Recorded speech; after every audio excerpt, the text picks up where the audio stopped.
Assalamualaikum warahmatullahi wabarakatuh. Selamat siang para pemirsa Puja TV. Apa kabar untuk Anda hari ini? Terima kasih, kita kembali lagi di spesial Puja Talk Show. Yang pastinya juga saya selalu hadir dengan narasumber dan juga bintang tamu yang sangat istimewa. Seperti yang sudah terlihat di hari ini, saya sudah ditemani oleh salah satu narasumber yang luar biasa. Siapa lagi kalau bukan Bapak Aminullah Usman SE AKMM. Kita sapa beliau terlebih dahulu. Assalamualaikum, selamat siang Bapak. Waalaikumsalam warahmatullahi wabarakatuh. Apa kabar? Alhamdulillah baik ya. Bang Carlos. Ya. Kita sudah puasa keberapa ini ya? Ke-20 ya? 22. 22 hari ini, alhamdulillah. Alhamdulillah masih semangat. Berjalan dengan baik. Betul. Semoga ibadah puasa kita diterima Allah. Amin, amin ya rabbal alamin. Jadi walaupun juga puasa ini, Pak Amin juga masih disibukkan dengan segala kegiatan ya Pak ya? Iya, karena bagaimanapun keberadaan kita ini untuk masyarakat ya. Betul. Dan saya memimpin banyak organisasi, tentu ini harus saya kerjakan, terutama sekali dalam menjalankan berbagai roda organisasi untuk memberi yang terbaik kepada masyarakat kita. Iya, ini kayaknya hari ini sibuk sekali nih beliau. Tapi terima kasih banyak Pak Amin sudah menyempatkan diri dan juga menyambut kami tim dari Puja TV untuk hadir di kantor yang luar biasa. Bagus nih Pak. Iya. Biru. Pimpinan yang baik adalah yang memiliki waktu yang banyak dan punya kesempatan. Alhamdulillah, terima kasih sekali lagi Bapak. Nah, Pak Amin, kita kan punya waktu ini sangat banyak sih sebenarnya untuk hari ini berbicara tentang bagaimana Anda saat masih kecil dulu, kemudian saat Anda menjabat sebagai Wali Kota Banda Aceh, dan kemudian kita akan berbicara tentang apa sih project ke depan nanti, begitu Pak ya. Dan juga pemirsa jangan lupa terus saksikan Puja Talk Show setiap hari Rabu jam 1 siang hanya di Puja TV ya. Nah, kita kali ini akan membahas cita-cita seorang anak desa dalam mengentaskan kemiskinan di Aceh. Nah, yang saya maksud adalah Bapak Aminullah Usman, yang dimana yang kita tahu juga beliau pernah menjabat sebagai Wali Kota Banda Aceh. Nah, Dirut Bank Aceh Syariah. Oh iya, Dirut Bank Aceh Syariah. Nanti Pak, kita akan kupas lagi Pak ya. Nah pemirsa, Aminullah Usman sosok peduli sosial yang sangat tinggi. Sebelumnya kala menjabat Wali Kota Banda Aceh ke-12, sukses membangun 800 unit lebih rumah layak huni untuk warga duafa di Kota Banda Aceh. Merasa tidak cukup hanya dengan membangun rumah layak huni saja bagi kaum duafa di Kota Banda Aceh, Aminullah juga punya cita-cita untuk bisa membangun rumah layak huni di seluruh pelosok yang ada di Aceh, ya, seluruhnya Pak. Kemudian, jika kita flashback dulu masa kecil Aminullah Usman, ya, Bapak Aminullah ini lahir pada tanggal 1 Agustus tahun 1958 ya Pak ya. Benar. Dan kala masa kecil, beliau nih ceritanya sering diasingkan oleh teman-temannya. Kalau bahasa sekarang sering dibully katanya gitu Pak ya. Nanti kita akan cari tahu kenapa ya, apa yang terjadi. Nah, ya memang karena keterbatasan juga Pak ya dulunya. Nah, tapi tidak mudah nih pemirsa saat Aminullah tumbuh dewasa dengan kondisi yang tidak seberuntung teman-temannya. Siapa tahu ya, siapa sangka Bapak Aminullah Usman mampu membuktikan dirinya menjadi pelajar yang cerdas ya. Cerita kemarin nih Pak katanya, wah nih saya nih Tia, dulu nih kecil nih saya sering diasingkan sama teman-teman. Kita cari tahu Pak, sebenarnya bisa nggak sih Anda menceritakan masa kecil Anda saat di daerah di Aceh Barat ya Pak ya? Silakan Pak. Yang pertama sekali saya sangat mensyukuri ya orang tua saya Haji Usman Daud dan ibu saya Nyadin, yang keduanya sudah berpulang ke rahmatullah. Semoga kedua almarhum dan almarhumah diterima di sisi Allah Subhanahu wa taala. Amin. Saya melihat bahwa semangat orang tua saya dalam mendidik saya itu luar biasa, dan pernah diingatkan kepada saya, jangan arang habis besi binasa. Jadi artinya adalah apa yang Anda kerjakan untuk kepentingan pendidikan, saya akan support saya. Maksudnya beliau akan mendukung sepenuhnya dengan segala jiwa raganya untuk keberhasilan dalam bidang pendidikan ini. Ini memang saya lahir di sebuah desa sangat terpencil, ya, desa Serade ya, Serade. Wela Timur, Aceh Barat.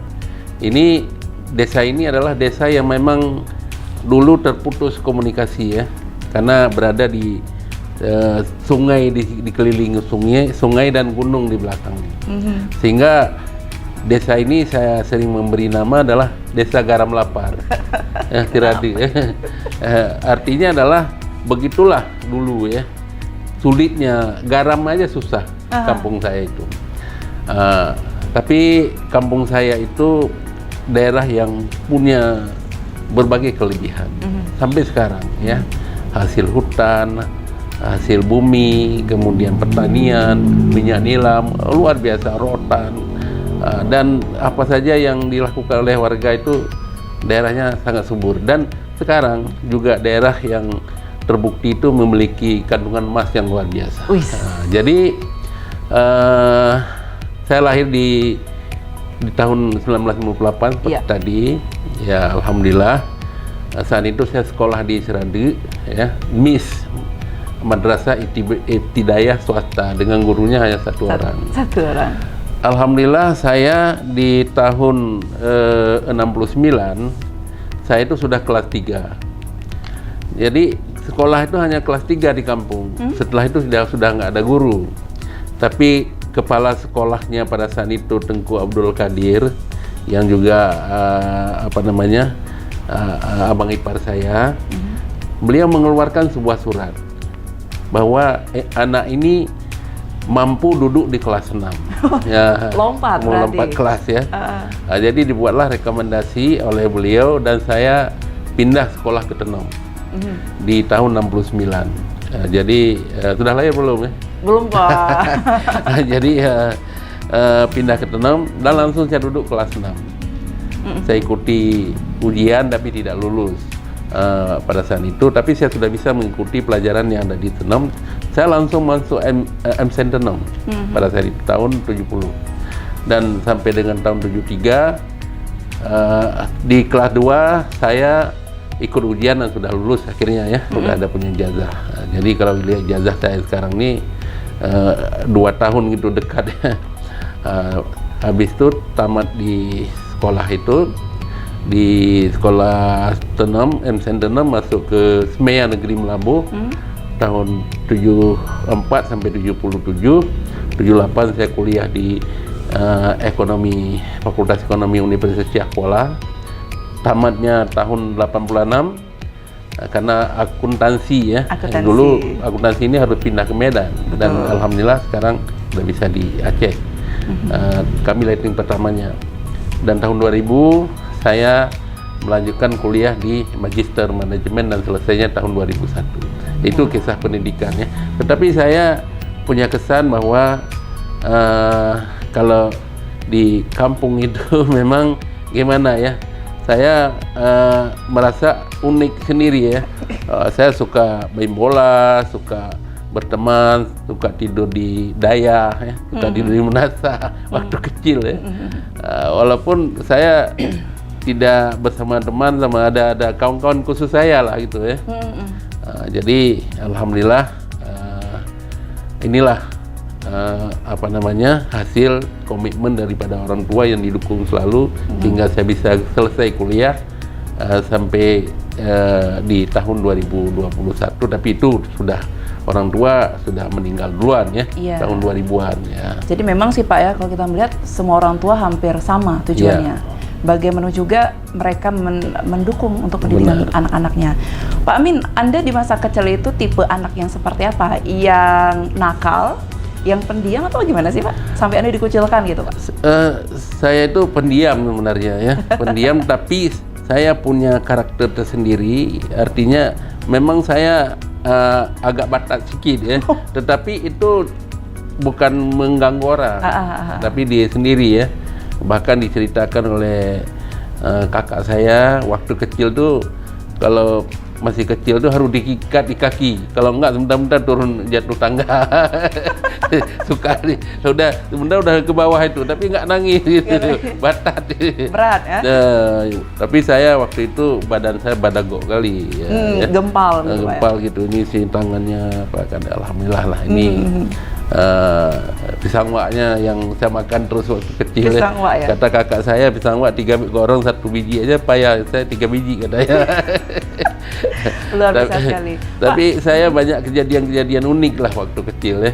Tapi contohnya? orang tua saya, bapak saya itu nggak begitu peduli dengan kondisi ini, tapi itu dia tahu bahwa itu bukan keinginan ya, bukan keinginan saya, tapi karena saya ingin berbuat seolah-olah sudah bisa gitu ya. Ternyata kan masih kecil ya.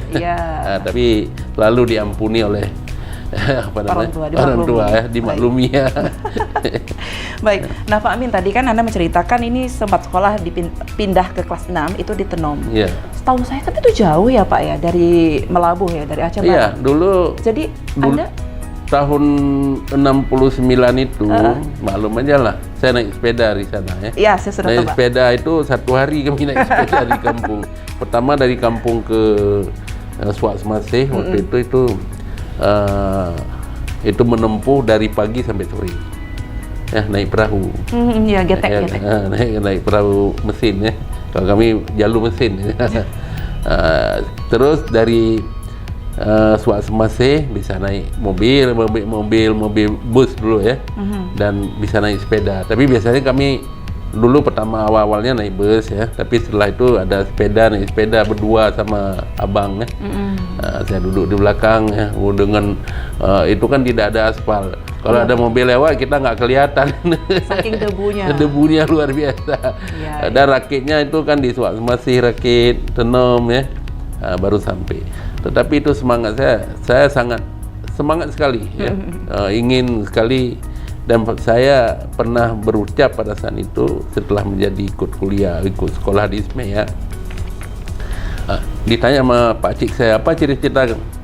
Saya ingin menjadi seperti Samsunah Mahmud. Pak Nan waktu itu kan sebagai Bupati Aceh Barat. Ya. Kemudian jadi Dirut Bank Aceh ya. Mengikuti jejaknya. Jadi semoga almarhum juga diterima di sisi Allah Subhanahu wa taala, dan akhirnya apa yang saya cita-citakan berhasil ya. Artinya bisa menjadi wali kota Banda Aceh, beliau sebagai bupati ya, dan saya bisa menjadi direktur utama Bank Aceh. Wow, luar biasa sekali. Anda punya keinginan tapi tiba-tiba itu terwujud. Itu luar biasa loh Pak. Belum tentu semua orang punya. Itu mimpi kecil sebenarnya. Yang ucapannya itulah ungkapan kita itu menjadi doa bagi saudara kita, bagi kita sendiri, dan menjadi kerja keras bagi kita. Iya. Jadi waktu memang masih remaja dulu, Bapak sudah memikirkan cita-cita yang luar biasa dong Pak. Belum tentu anak sebaya Anda bisa berpikir seperti itu. Iya, memang karena saya paling suka dulu waktu saya pindah sekolah, kan tinggalnya di pesantren itu. Tahun 69 sampai tamat MSN itu di MIN 1 tahun, MSN 4 tahun di Tenom itu saya tinggal di pesantren Darul Mukhlisin. Baik. Di bawah pimpinan Tengku Bantacam yang juga beliau almarhum, semoga juga diterima di sisi Allah Subhanahu wa taala. Amin. Kita mendapat gemblengan yang luar biasa dari pesantren ini. Jadi terutama sekali dalam akhlak yang mulia ya. Ya, akhlak agama. Agama ya, jadi juga kita ngaji di situ. Karena saya juga melihat pernah membaca berita. Ini Pak Amin ini tipe orang yang tidak pernah meninggalkan sholat 5 waktu. Iya, alhamdulillah. Alhamdulillah. Oke, Pak. Kemudian pemirsa, sebelum menjabat sebagai wali kota Banda Aceh, karir mentereng Anda ini di Bank Aceh Syariah. Iya. Saat itu Bank BPD ya? BPD, Bank Pembangunan Daerah Istimewa Aceh. Betul, sekarang sudah berganti nama menjadi Bank Aceh Syariah. Dan terbukti Anda menjabat posisi Direktur Utama selama 10 tahun, 2 periode. Luar biasa, punya andil kuat dalam membangkitkan perekonomian masyarakat Aceh, khususnya Banda Aceh. Cerita sedikit Pak, saat Anda menjadi Direktur Utama. Saya masuk Bank Aceh tahun 1984 ya. Dan alhamdulillah saya adalah kerja keras di Bank Aceh yang saat itu sangat prihatin ya. Perlu kita kerja yang luar biasa untuk meningkatkan kinerja daripada bank ini. Alhamdulillah jabatan demi jabatan, mulai dari kasih, kepala bagian, kepala biro pada saat itu ya, sampai saya menjadi pimpinan cabang Utama Banda Aceh, pimpinan cabang Lok Sumawai, Langsa, Melabuh ya. Sehingga akhirnya di tahun 2000 saya menjadi Direktur Utama Bank Aceh Syariah sampai dengan tahun 2010. Dan alhamdulillah bisa kita angkat Bank Aceh di saat saya menjadi sebagai Direktur Utama. Asetnya pertama itu 660 miliar menjadi 13 triliun ya. Dan pegawainya dari 400 menjadi 1.600, kantornya dari 35 menjadi 101 kantor, dan dari bank yang sedang terpuruk akibat daripada konflik, akibat daripada tsunami, akibat daripada krisis moneter ya di tahun 1999. Betul. Tapi alhamdulillah akhirnya kita bisa buat bank ini menjadi sehat dan juga menjadi sangat bagus dan menjadi bank yang tumbuh pesat dalam berkembangnya ya, terlihat dari asetnya tadi itu. Ya, baik, itu kan dari asetnya dari yang awalnya 660 miliar ya Pak ya, menjadi 13 triliun. Dalam waktu berapa lama itu Pak? Itu dari 10 tahun. Dari 600 dari tahun 2000 660 menjadi menjadi 13 triliun di tahun 2010. 2010, baik, luar biasa sekali. Nah, ini kan untuk Bank Aceh sendiri besar Pak ya di tangan Anda saat Anda menjabat sebagai Direktur Utama. Nah, selama menjabat sebagai Dirut Bank Aceh terhadap perekonomian masyarakat, ini yang langsung menyentuh di masyarakat menengah ke bawah, apa yang sudah Anda lakukan Pak selama itu? Iya, itulah kita fokuskan Bank Aceh ini kan bank rakyatnya Aceh ya. Jadi bagaimanapun peran dalam segala sisi itu harus kita berikan perhatian ya.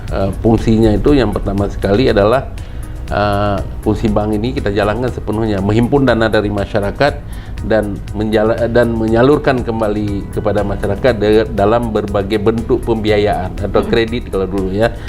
Kredit modal kerja, kredit UMKM, kredit lain juga, dan juga kita fungsikan Bank Aceh juga menjalankan fungsi corporate social responsibility ya, kemudian juga berperan menampung tenaga kerja dan juga pernah Bank Aceh sebagai lembaga yang penyetoran pajaknya cukup baik dan tertinggi di Aceh. Seperti itu. Luar biasa sekali, keren sekali nih Pak ya. Saya sempat melihat bahwasanya orang yang bekerja di bank itu salah satunya adalah Bank Aceh. Ini sebuah pekerjaan yang luar biasa bagus loh Pak. Gengsinya luar biasa. Itu juga saya merasakan zaman saya dulu waktu masih kuliah. Berarti Bapak masih menjabat saat itu Pak, berarti ya. Baik Pak, kita akan segera kembali sesaat lagi, dan pemirsa jangan kemana-mana, tetaplah di Puja Talk Show.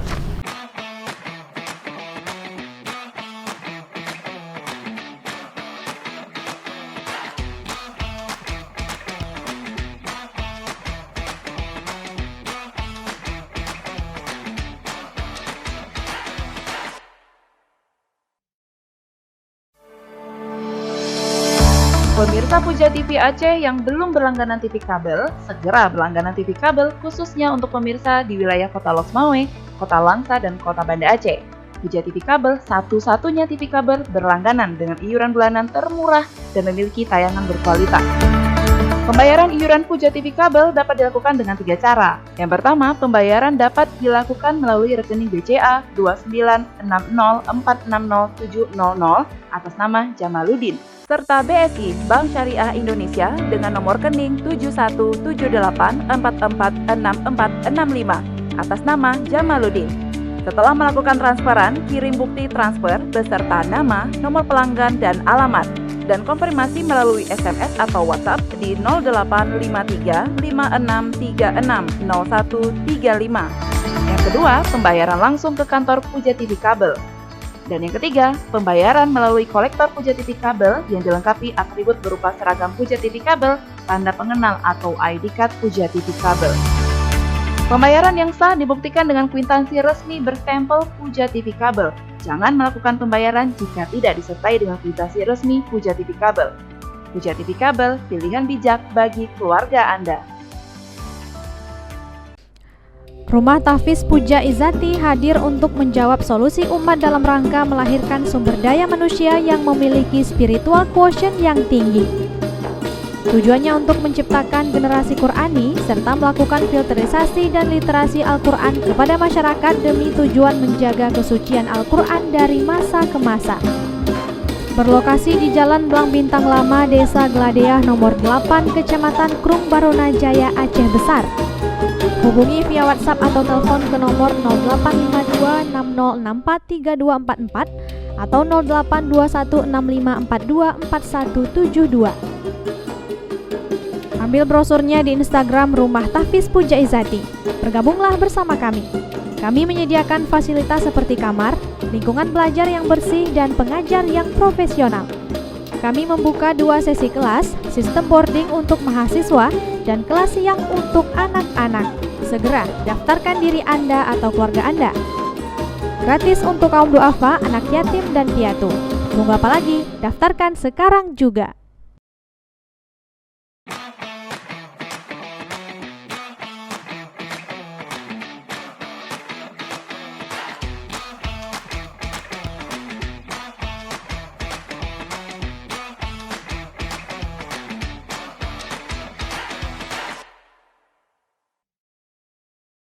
Terima kasih pemirsa Puja TV, kembali lagi di Puja Talk Show bersama Bapak Aminullah Usman SEAK MM. Kali ini saya duduk bersama beliau di kantor beliau yang semuanya serba biru, sangat adem sekali di sini. Ya, alhamdulillah. Baik, kita kembali untuk membahas cita-cita seorang anak desa dalam mengentaskan kemiskinan Aceh. Nah, kali ini ya pemirsa, kita sempat melihat IPM Banda Aceh tidak terlepas dari terus menurunnya angka kemiskinan dan juga pengangguran. Ya, angka kemiskinan di tahun 2017 ini mencapai 7,44%. Kemudian di tahun berikutnya 2018 7,25% dan tahun 2019 tersisa 7,22. Sementara untuk pengangguran ini juga menurun drastis ya. Nah, kira-kira saya pengen tahu nih Pak Amin, bagaimana cara Anda mengelola keuangan sehingga Anda menjabat sebagai wali kota Banda Aceh dan bisa memberantas semua kemiskinan, pengangguran, dan juga meningkatkan perekonomian dalam segala sektor yang ada di Aceh, di Banda Aceh, Pak. Baik, setelah tadi saya menjadi Direktur Utama Bank Aceh, kan masa jabatan saya habis ya, di tahun 2010. Terus saya punya cita-cita untuk ikut dalam pilkada, dan akhirnya di tahun 2017 saya menjadi wali kota Banda Aceh karena ikut pilkada ya.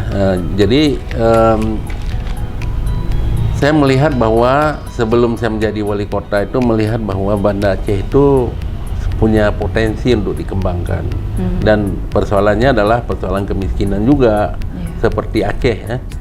Seperti Aceh, persoalan kemiskinan yang 14,75%. Tapi Banda Aceh memang butuh perhatian kita. Kemudian di samping itu juga indeks pembangunan manusia dan berbagai infrastruktur lainnya perlu ada penyesuaian yang berbasis ekonomi dalam rangka pengentasan kemiskinan. Alhamdulillah saya bertugas di Wali Kota Banda Aceh mulai 7 Juli 2017 sampai dengan Juli 2022. Alhamdulillah banyak hal yang bisa kita lakukan. Yang pertama, kita berhasil melakukan peningkatan pertumbuhan ekonomi ya, yaitu kalau tahun 2021 ekonomi Banda Aceh itu sudah tumbuh 5,53%. Di tahun 2020 akibat daripada COVID-19 pernah minus ya, di bawah pertumbuhannya ke bawah di 3% lebih. Jadi alhamdulillah lebih bisa kita bangkitkan di tahun 2021. Kemudian angka kemiskinan juga kita bisa turunkan ya, yang akhirnya menjadi 7,13%. Angka kemiskinan ini jauh lebih rendah dari Provinsi Aceh yang 14,75% dan juga di Indonesia 9,54% ya. Nah, jadi dan Banda Aceh berada pada zona hijau kemiskinan karena di bawah 2 digit. Kemudian kita melakukan ini berbagai upaya dengan melihat Banda Aceh ini adalah kotanya dagang ya, kota dagang dan kota jasa. Tentu kalau kota dagang yang harus kita kembangkan adalah UMKM-nya, usaha-usaha kecil ini yang sehingga masyarakat kita itu mempunyai kesempatan kerja yang luas. Karena UMKM ini kan membuat kesempatan kerja yang cukup banyak. Nah, ini terbukti dari pertama saya menjadi wali kota 2016 UMKM Banda Aceh hanya 8.900. Pada saat saya sudah selesai wali kota di tahun 2022, UMKM Banda Aceh sudah menjadi 17.300 UMKM atau naik 94%. Inilah yang membuat kesempatan kerja yang luas bagi warga, dan sekaligus saya mendirikan lembaga keuangan mikro syariah Mahira Muamalah Syariah untuk membantu permodalan bagi usaha kecil mikro di Kota Banda Aceh, sekaligus memberantas rentenir yang ada di Kota Banda Aceh, dan itu sukses. Rentenir pada awalnya 80%, di terakhir saya tugas itu sudah tinggal 2%, dan ini alhamdulillah sangat meringankan bagi para pelaku usaha, karena kalau berurusan dengan rentenir malumlah sudah memakai sistem bunga yang ribawi, juga masalahnya juga adalah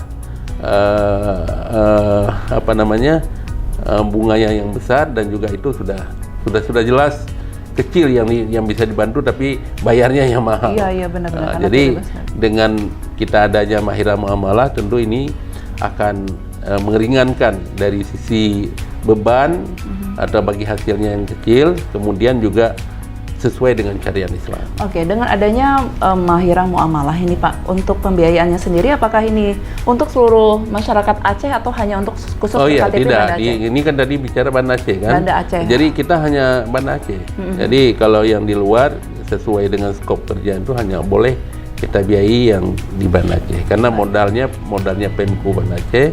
Dan juga dana yang dihimpun juga dari warga Kota Banda Aceh. Jadi kita salurkan untuk Kota Banda Aceh. Dari kita untuk kita bersama. Untuk kita dan untuk kesejahteraan warga Kota Banda Aceh. Baik sekali. Dan banyak hal juga ya, yang lain yang alhamdulillah kita sukses.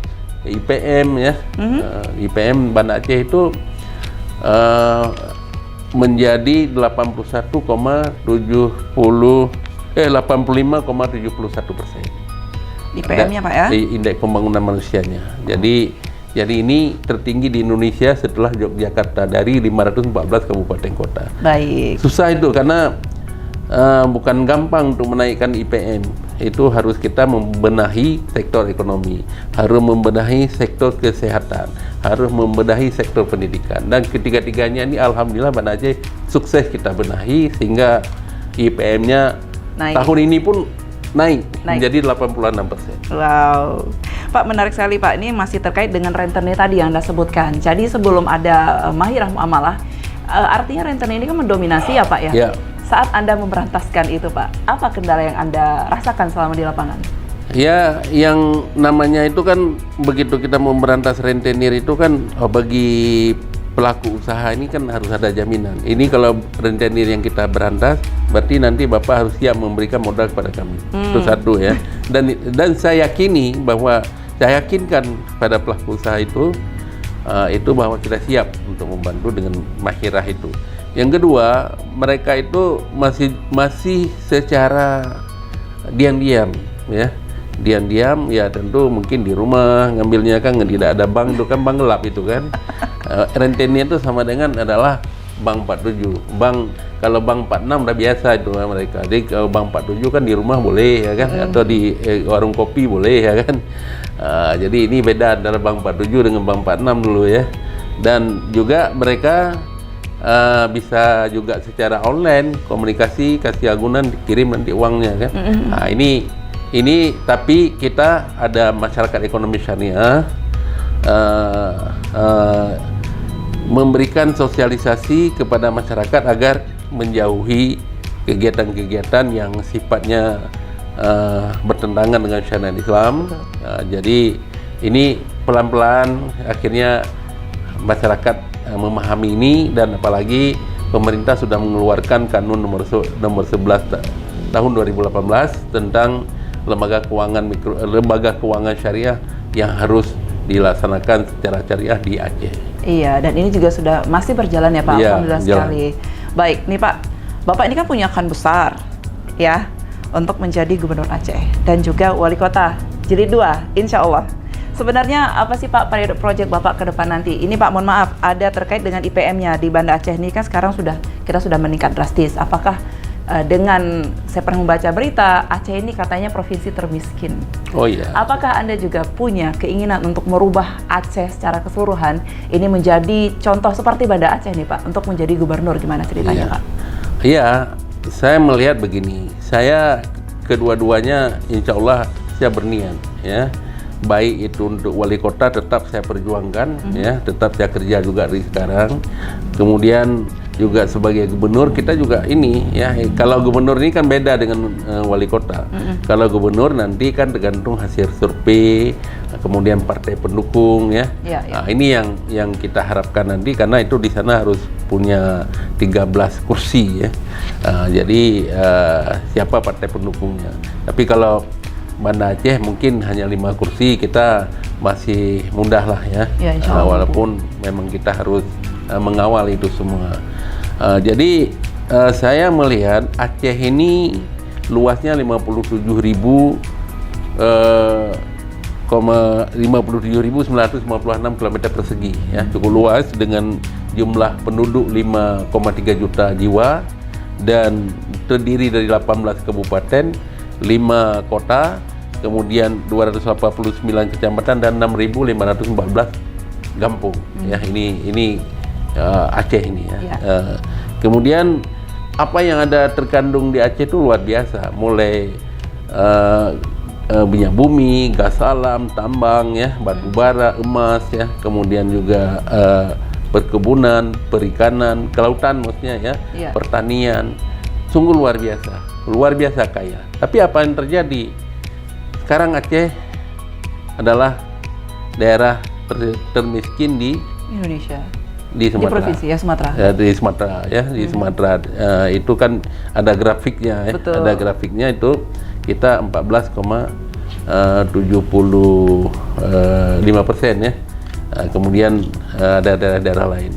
Nah, ini kan sangat kita sayangkan. Maka saya mempunyai niat, insya Allah bisa kita kerja keras ya, bukan kita selesaikan, bisa kita kerja keras untuk pengentasan kemiskinan di Aceh ini dengan yang pertama sekali memberdayakan sumber daya alam yang baik ya, yang dikelola yang baik, yang mempunyai manfaat untuk masyarakat kita, untuk kesejahteraan.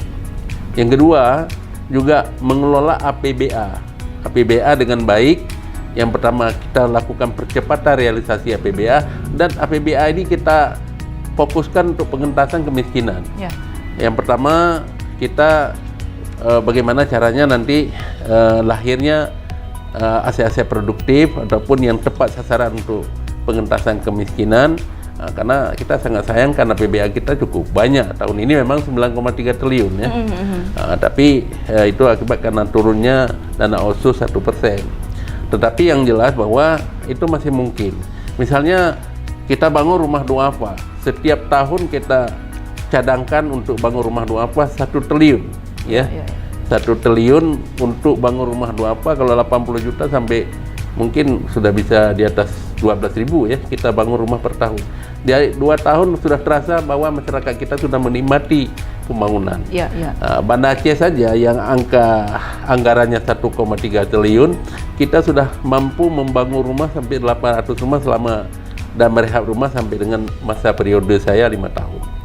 Dan ini sangat tepat sasaran dan sangat bermanfaat bagi warga kota Banda Aceh, dan Banda Aceh sudah mulai tidak ada lagi rumah-rumah yang sangat kumuh ya, yang sangat kita sayangkan. Jadi ini yang kita, kemudian di samping itu juga Aceh ini punya daerah yang luar biasa. Kita punya Sabang dengan wisata baharinya, punya Gayo dengan wisata laut tawarnya ya. Kemudian Aceh Besar dengan wisata pantainya, dan daerah-daerah lain, Banda Aceh dengan wisata religinya dan kuliner ya, yang enak sekali dan enak ya. Jadi ini semua bisa dijual yang mendatangkan uang bagi masyarakat.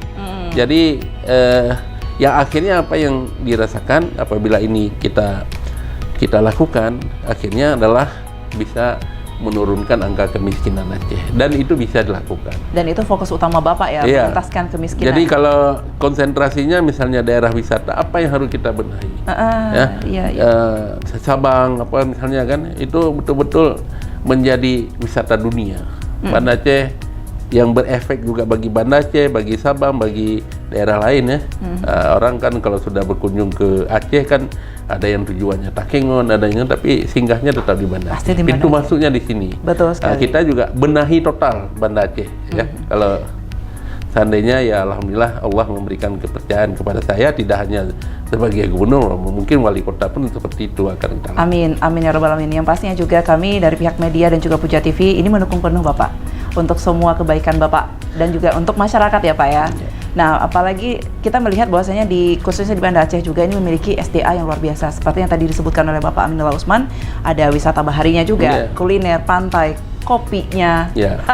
Enak. Kalau kopi saya ceritakan, kalau kopi di Aceh ini sudah menjadi sumber ekonomi yang luar biasa. Iya, ikon juga Pak ya. Banda Aceh saja ya. Kopi ada di Gayo. Gayo sudah kaya orangnya dengan kopi, tapi Banda Aceh kaya dengan kopi Gayo ya. Iya. Termasuk karena saya membuat kopi itu dengan motonya adalah secangkir kopi sejuta cerita ya.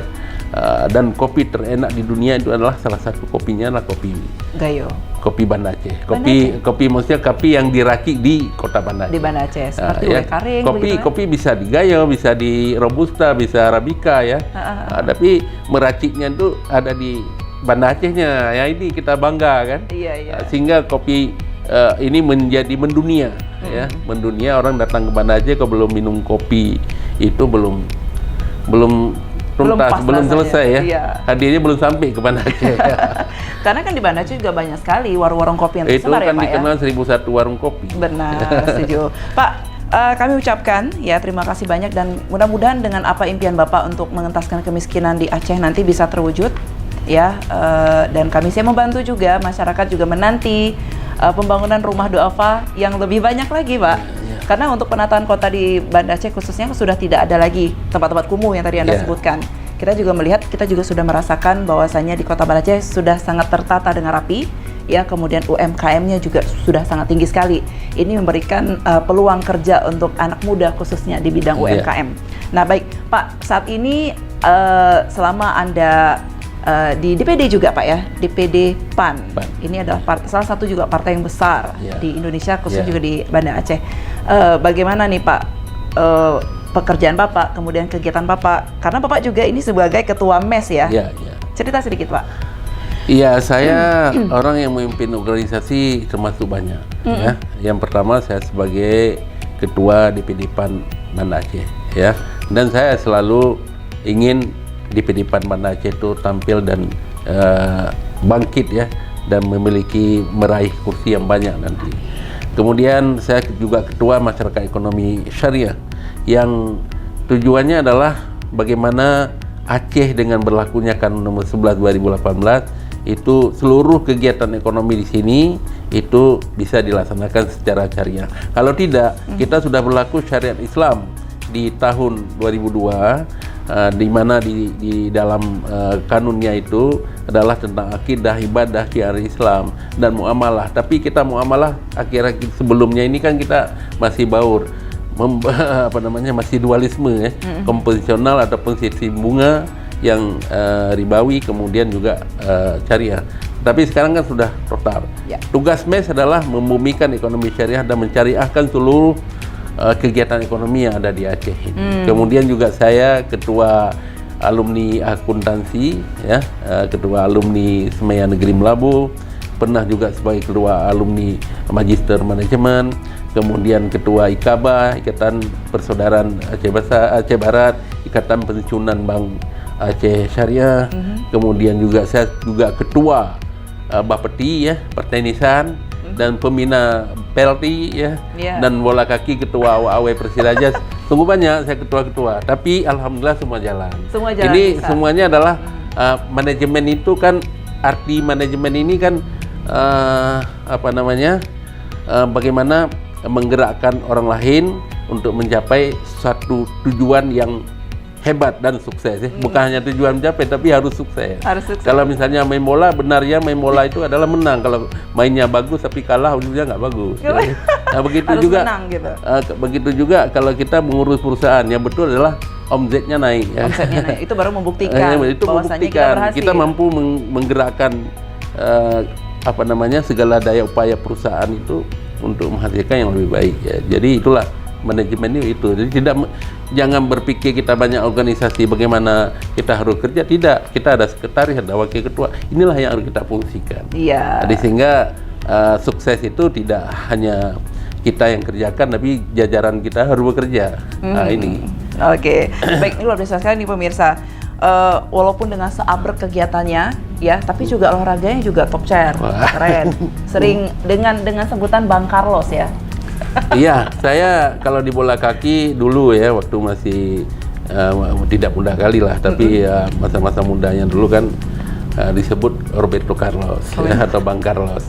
Kenapa? Karena mampu memberikan umpan-umpan crossing yang maut ya, yang terciptanya gol, dan itu memang terbukti, diakui itu. Jadi bukan mengada-ngada, karena ini memang naluri ya. Naluri dalam mengadakan crossing. Kemudian terakhir saya tenis, ya, nanti bisa sorting juga sebentar ya, di luar itu coba lihat pialanya tuh luar biasa. Berjajar. Itu semua tenis dan olahraga lain sedikit. Karena alhamdulillah apa yang saya lakukan kita menekuni dengan baik. Ya, jadi semuanya kalau sudah diberikan tanggung jawab, kita harus menjalankan dengan baik untuk kesuksesan. Termasuk partai, termasuk organisasi lain, termasuk olahraga. Saya kalau udah olahraga itu harus menang. Ini selalu cita-cita. Masalah hasil nanti itu kan masalah kedua. Tapi kalau kita dari awal kita sudah nggak ada punya tekad kemenangan, ini jangan harap menang, ya gitu kan. Gitu juga kalau kita pilkada, kita tekad harus menang. Gitu. Harus optimis, Pak. Harus optimis kita. Baik. Nah, terima kasih nih pemirsa, kita sudah duduk bersama berbicara tentang cita-cita seorang Bapak Aminul Utsman. Ya, mudah-mudahan dengan cita-citanya beliau ini bisa terwujud sesuai. Ini Pak, biasanya apa yang didoakan harus ya. Harus menang. Pak, mau ditutup dengan lawakan katanya. Sedikit saja, Pak. Jadi gini kan, dulu ceritanya ini kan cerita dari ada perjalanan sebuah mobil ya. Ada perjalanan sebuah mobil dari Medan ke Banda Aceh. Sampai di Gunung Senapit itu kan. Sampai Gunung Senapit ketemu hantu. Ketemu hantu kan. Terus hantu ini kan, coba kamu lewat. Dibalik mobil nih. Mobil rupanya hantunya naik di atas itu. Sampai dikejar sampai balik dia ke Sigli di jembatan beton itu ya. Waktu jembatan beton baru dia turun kan, udah ada orang. Habis itu lewatlah satu lagi mobilnya, mobil Kijang dulu waktu itu kan. Jadi mobil Kijang dibilang sama yang bawa mobil, jangan kau coba datang ke sana. Ada hantu di sana dibilang ya. Tapi Kijang ini tetap lewat juga, pergi terus sampai ke sana. Rupanya hantu udah balik ke situ, betul ada hantu. Ya kan. Balik lagi mobil, nggak boleh, nggak, ini hantu berdiri semua, nggak bisa lewat. Jadi balik lagi mobil, dikejar sama hantu, dikejar tapi nggak dapat, dikejar terus sampai di jembatan yang sama tadi di beton. Dia lewat mobil, hantu itu berdiri situ. Habis itu mobil itu balik ke situ kan. Waktu balik dia tanya sama hantu, kenapa kau nggak kejar lagi, bilang ya. Itulah memang Kijang tiada dua dia. Bapak ngiklan. Bapak keren sekali. Tapi masih tetap lucu sih kalau untuk mengingat soal hantu Halimah ya Pak ya. Jadi Kijang dia ada dua aja. Dia ada duanya. Baiklah pemirsa, dengan spotlight tadi yang Bapak sebutkan, cerita tentang hantu Halimah ini mengakhiri perjumpaan kita di Special Talk Show di Puja TV. Bapak terima kasih banyak sekali lagi. Kami pamit ya pemirsa. Assalamualaikum warahmatullahi wabarakatuh. Sampai jumpa. Waalaikumsalam warahmatullahi wabarakatuh.